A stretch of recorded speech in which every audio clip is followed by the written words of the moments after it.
Hey, welcome to the Digital Remodeler Podcast. So glad you've chosen to join me today. And with me is Jakob Kirschner. And we are going to be talking today about why you might need a CFO, or in this case, a fractional CFO. And Jacob, it's a pleasure having you on the program today. It's a pleasure to be here. Thank you so much for having me. You bet. So one of the things that happens is a lot of times a good remodeler, they get started in their business. They're a great craftsperson. Their business starts to grow, and lo and behold, all of a sudden they have a business, and they may not realize that they're now in a place where they're going to need some additional help, and that's where somebody like yourself comes in. And so, what I'd love for you to do is just kind of start from the beginning. Tell us a little bit about your journey, how you became a fractional CFO, what that actually means, and we'll dive into some concepts. Sounds good. Yeah. I'd like to start with just explaining real quick what a fractional CFO is. So, big companies, they have their CFO, Chief Financial Officer, and that person is in charge of everything finances. Like he oversees bookkeepers, he does the strategies moving forward, and it's really good to have that person on board. But smaller companies, they first of all, they don't have enough CFO work to even justify having a CFO, and also they can't afford a full-time CFO. So, a fractional CFO is pretty much a CFO that doesn't work for one company, but offers his services to everyone who needs some CFO expertise. So that comes at the fraction of the cost, obviously. And that's what I do. And my journey, that's been quite an adventure. Like I'm originally from Germany, as you might tell by my accent, from the Stuttgart area, where home of Porsche and Mercedes. And my career path is pretty much the opposite of a straight line. I did all sorts of stuff. I worked when I was younger. I worked in construction. I worked in pretty much every area of a business. Like sales, manufacturing, logistics. So I've seen quite a bit of businesses. And once I got kids, I got more serious about my career, and I went to university and got my finance degree. And I worked many years for international manufacturing companies. So I did both bookkeeping, accounting, but also corporate controlling. And then I ended up in a role where I was overseeing all the international subsidiaries, doing pretty much CFO works. I was working with the CEOs of the local companies, they're usually salespeople, and just we had monthly meetings, strategy meetings, where we went through all the numbers, and I explained to them, you know, I mean, the salesperson is not a numbers person usually, so they need some explanation. What can they read out of their P&L? What is the information they can gather, and how can they use the information to make better decisions moving forward? Very good. Well, let's kind of get into just what you hit. So, a contractor, normally they're a great craftsperson. They understand putting projects together, start to finish. But what they don't realize is they've got financial blind spots, and normally the way they figure that out is a problem arises. Yes. And so let's talk about some of those common blind spots that you tend to encounter, that you tend to see, and how can they lead to some really significant challenges for a contractor in his business? Yeah. That's a very good point. And as you said, contractors are really good at putting together projects, selling the product or services, and nobody's born a financial expert. And you don't even have to be a financial expert, but you have to be aware that to run a good business, it's important to have good finances, to have good financial data. And what I often encounter is that there's a lack of cash flow awareness. Cash is really the lifeblood of any business. And if you don't have cash, you know it yourself, then you're kind of screwed. So you need cash to run the business properly. And just an example, profit as shown on your profit and loss that your accountant may or may not show you every month, that doesn't mean cash. You can have a profit on your P&L and still wonder, like, where's all my money? And and that's tied to another thing that's often the case, that there's just a lack of financial data, of good financial data, that leads to flying blind without instruments. And it comes down to having the right people in the right seats. So a lot of small companies, they start off, maybe the office assistant is being told, okay, you do the bookkeeping just to save some money, and or maybe my mother-in-law is doing the bookkeeping. But it really comes down to valuing good financial data and investing in it. And that's really the backbone of being able to scale your business, because you need to have good data in order to make good decisions. Yeah, I think you brought up a great point here. I encounter this as well. So many companies. Susie answers the phones. She posts on social media. She's trying to keep the books. She's trying to keep schedules, and that's really a recipe for disaster. And I think you've uncovered, some of the steps that a business owner can take to address some of these blind spots is having somebody who really is focused in on the numbers and knowing the numbers. Would you say that's accurate? Absolutely. And bookkeeping, like if you hire a bookkeeper, you really have to do your due diligence. That's a hard word for a German. um, and make sure that the person knows what he's doing. I mean, here in America, it's not regulated. You can do a YouTube course on how to do bookkeeping, but that doesn't mean that you're actually a good bookkeeper with a lot of experience. And you want to have a qualified person doing your accounting. And also what you want to do is make it a routine to look at your financial statements. And sometimes I hear from business owners that their statements are always off, so they stop looking at it.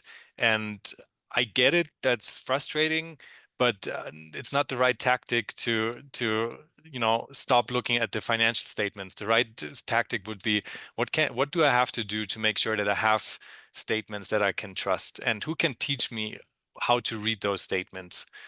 And yeah, Yeah, yeah. Well, you bring up something really, I think, important. So let's kind of stop on that for a minute. There's a responsibility on that business owner to up their level of financial literacy. And I think you bring up a good point. I think it's important that every business owner elevate their level of financial literacy as kind of an ongoing process. Uh, absolutely. so I think I mean, that's you don't have to learn how to make the reports and how to do the bookkeeping, but you gotta know how to to discern, do you have a good bookkeeper or not? And like just the basics of what can I read from a P&L or a balance sheet or even a cash flow statement. yeah. Now you brought up something you brushed into this a few minutes ago, and we're going to kind of jump into this a little more. And this is financial awareness and dealing with these cash shortfalls. So your P&L may show you're profitable, and yet there's no cash. And especially, we take, remodeling contractors where you've got project timelines and budgets, and they're dynamic, and they're always, in flow. And so having these cash shortfalls, can you address the risks of that? And then, how does a contractor avoid those missteps? How do they make sure that they're managing their cash flow so that it's healthy? Yeah. Let me think how to start on this.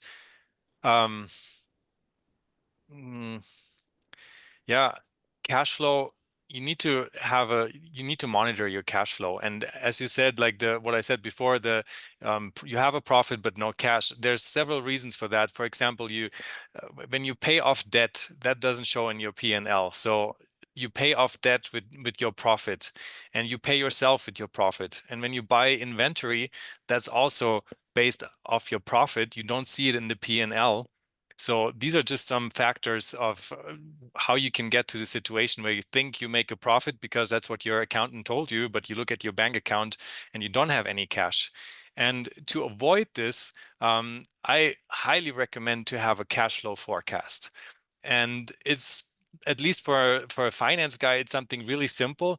You start off with your starting balance, your bank account balance, and then you write down everything where you think you have cash in, like a customer paying a bill.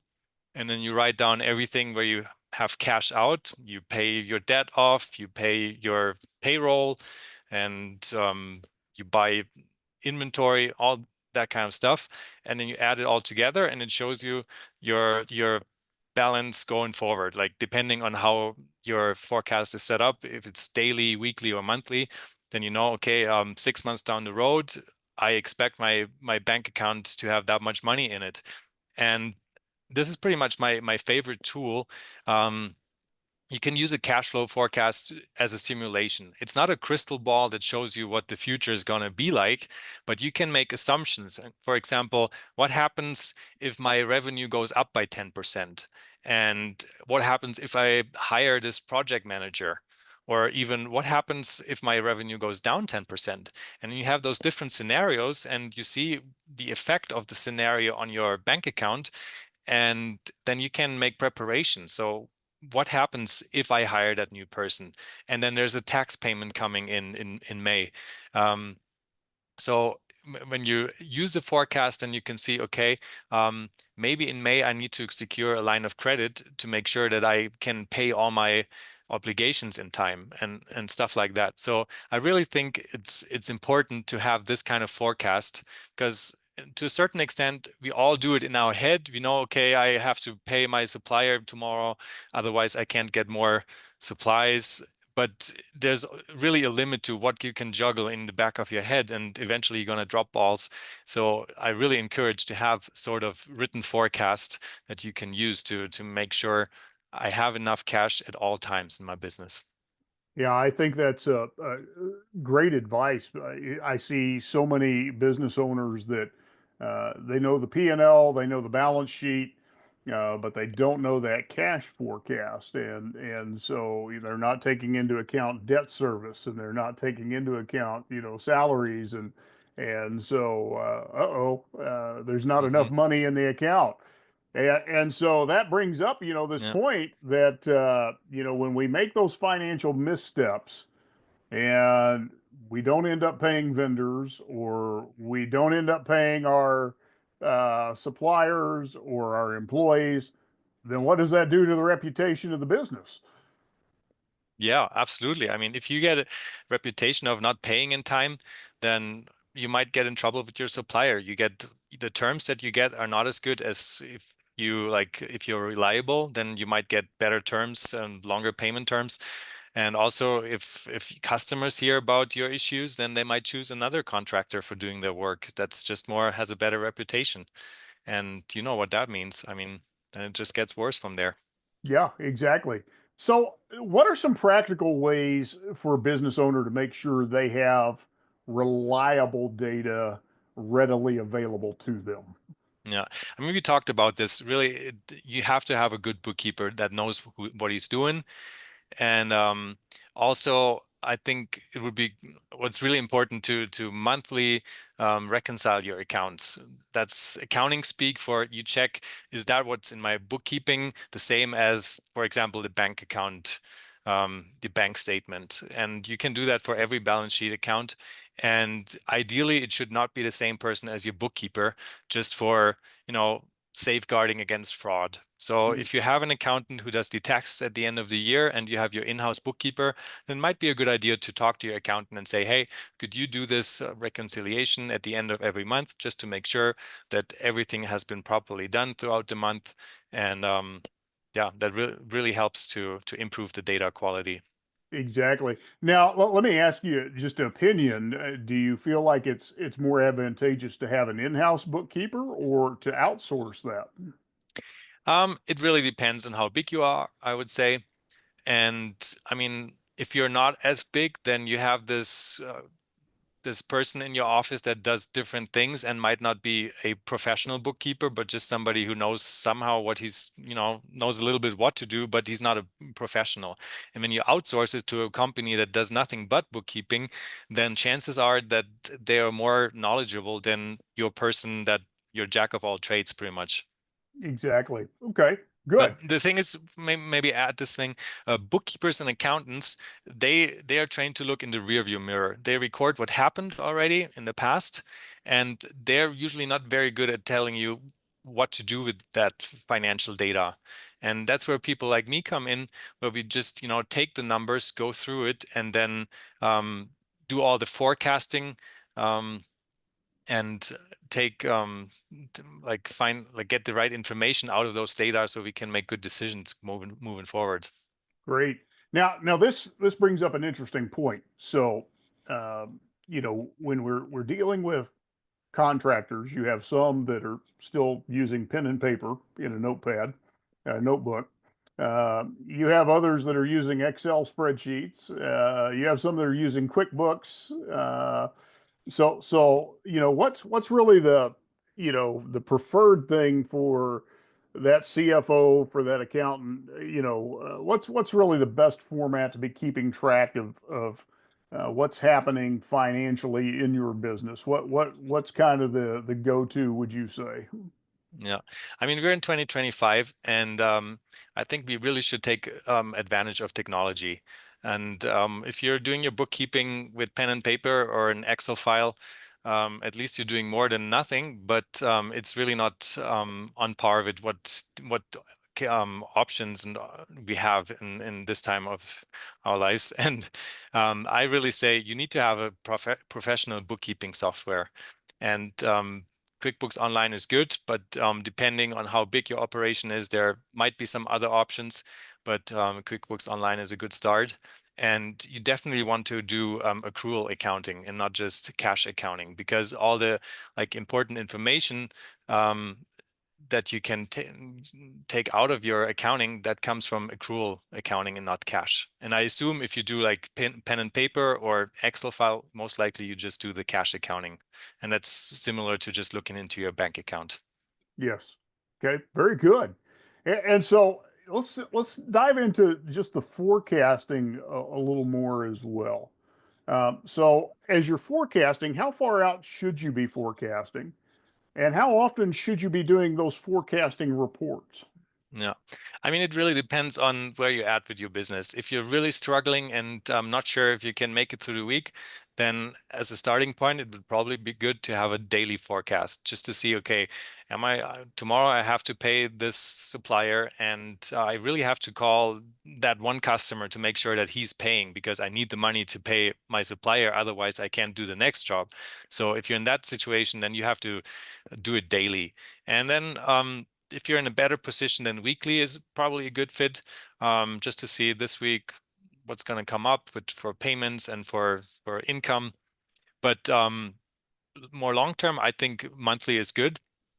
And then you should definitely look at it monthly. Every month when your bookkeeper has finished out the month, if your month is closed, then just update the forecast. And yeah, and your bookkeeper can do most of the forecast, but some of it really needs your input as well, or salespeople, project managers, because you need to know like how far along are we with projects at the mall or with the other project, so when did we send out the bill? Okay, you can tell that from the accounting data, but the background information, your customers, and if you have repeat customers, then like this one guy, he's always on time with paying, so I can expect the payment to come in next week. But the other guy, I already know, unless I call him 3 times and stop by his house, he's not going to call me at all. So I can account for that and have an updated forecast at all times.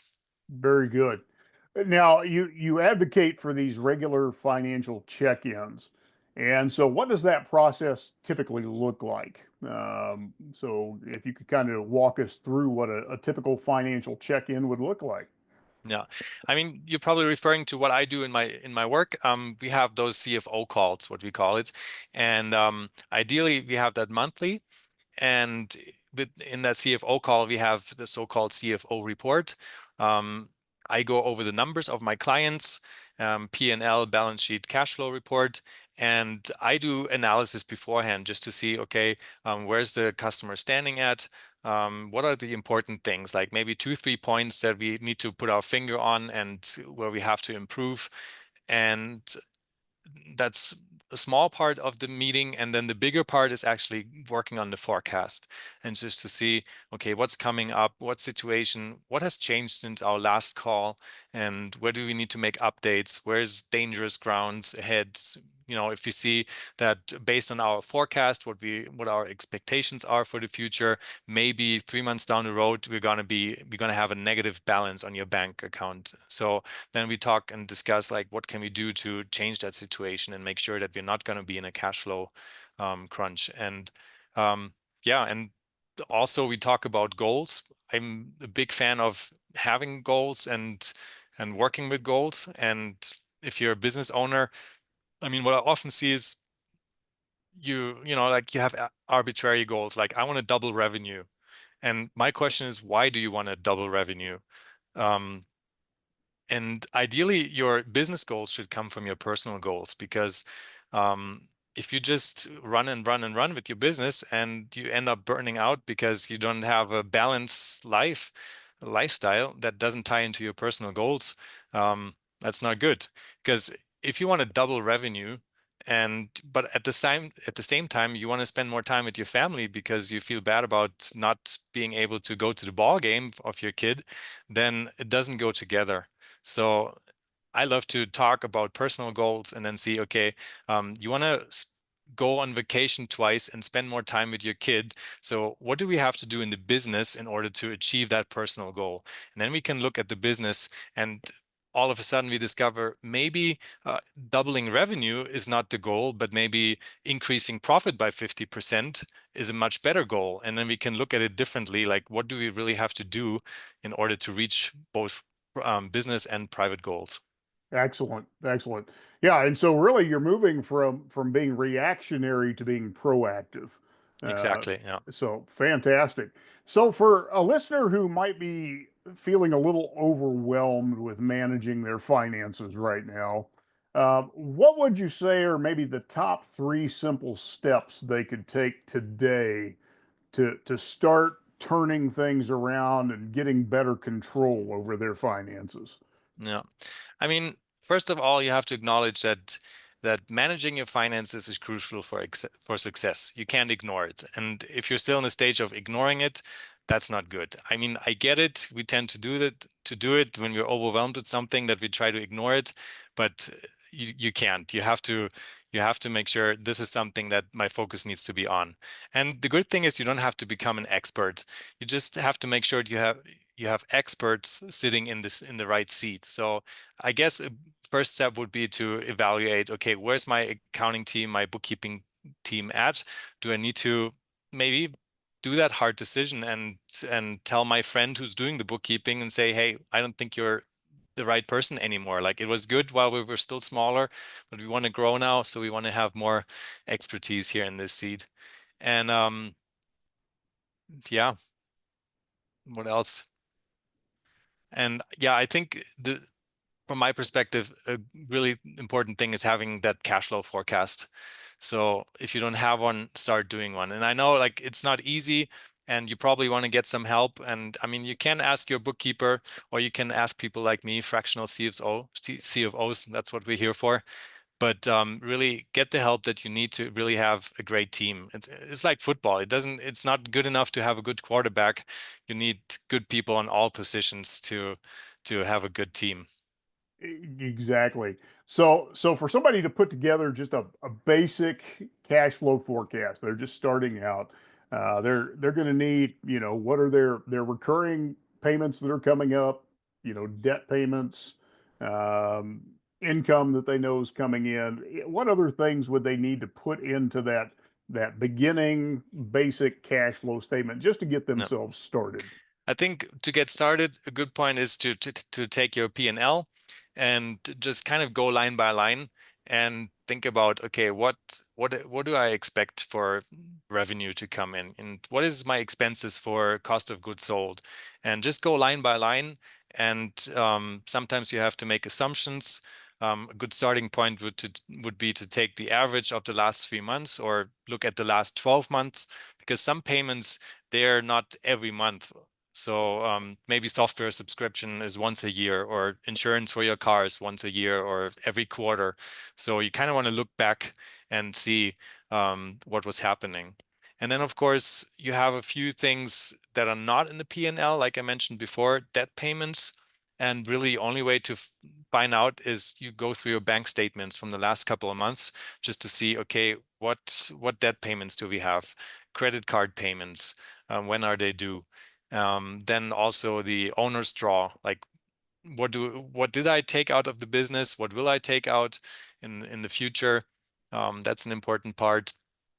And yeah, I mean, like I like this example. I'm not a professional contractor or anything. So if I want to redo my bathroom floor, yes, I can try to do the tiling, but it's probably not going to be as nice, as great as if I would hire a professional guy to do it. So yes, you can do it, and it's probably better to have a basic forecast and have nothing. But to really reap the benefits of it, it's probably good to have somebody who knows what he's doing and show you how to do it. Fantastic. Well, that comes into really our next point. So, having a full-time CFO is probably not going to be feasible for most people. And so, this is where a fractional CFO really makes sense. And so let's just talk about the value that having a fractional CFO like yourself, um, what is the value that you bring to that company? What are how are you a difference maker for that business owner? Yeah, that's a good question. Um, I mean, first of all, we see tons of businesses, so we can compare. We have seen, um, we can do benchmarking. We can tell you like your gross profit margin is that how does it compare to others in the industry? So we just have a better insight into what does a good company look like, and then we just have experience from tons of companies, and then we just analyze your finances, and then we can see maybe okay. Your your gross profit margin is a bit low. What can we do to increase that? And while I'm not an expert on operations, but I can still point out and say, hey, we really need to take a look at our gross profit margin. And then the business owners, they usually know what to do once they're guided into the right direction. And what else can we do? Yeah, this whole forecasting. I mean, having a good forecast, it just gives peace of mind. You don't have to stress about, will I have enough cash in the bank? You know we will have, and we can take the right steps to make sure that at every time we do have enough cash in the bank. And profitability, we can look at profitability. Well, we actually do look at profitability and just see, okay, what measurements can we do to increase profitability? And it's crazy. You don't have to like double your revenue to double the profit. It's more like you have to sell like 15-20% more depending on your gross margin, and that already lets you double your profit. And people are not aware of this. And once you know stuff like this, it's a lot easier to get motivated to say, okay, I can get to that 20% extra revenue if that means I can double my profit. Exactly.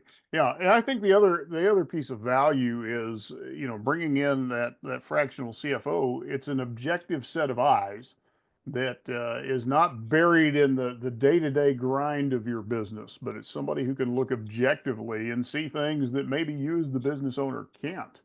Yeah. And so I think that's a good perspective to keep in mind.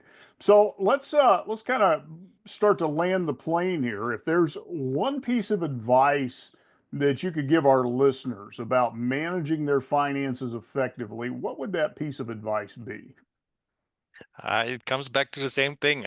Have a good team, and work on the data quality. And yeah, that's my number one advice, I'd say. Excellent.